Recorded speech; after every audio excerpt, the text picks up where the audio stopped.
প্রকৃতির ডাকে সাড়া দেওয়া যেমন একজন মানুষের মৌলিক প্রয়োজন, তেমনি তা অনিবার্যও বটে। কিন্তু সেই প্রয়োজন মেটাতে গিয়েই ভয়ঙ্কর বিপদের সম্মুখীন হয়েছেন ভারতীয় এক যুবক। তাকে উদ্ধার করতে শেষমেশ ডাকতে হয়েছে দুর্যোগ মোকাবিলা বাহিনী।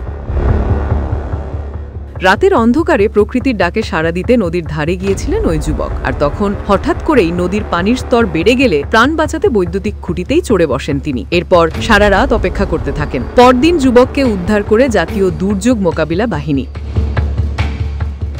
ঘটনাটি ঘটেছে ভারতের উত্তরাখণ্ড রাজ্যে। এরই মধ্যে এই ঘটনার একটি ভিডিও সামাজিক যোগাযোগ মাধ্যমে বেশ ভাইরাল হয়েছে।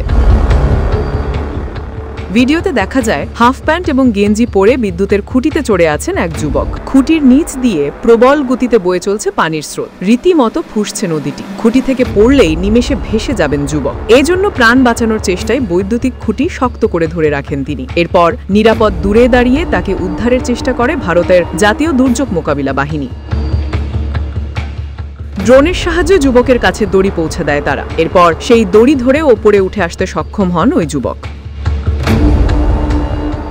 Desk report 24 hours Bangla.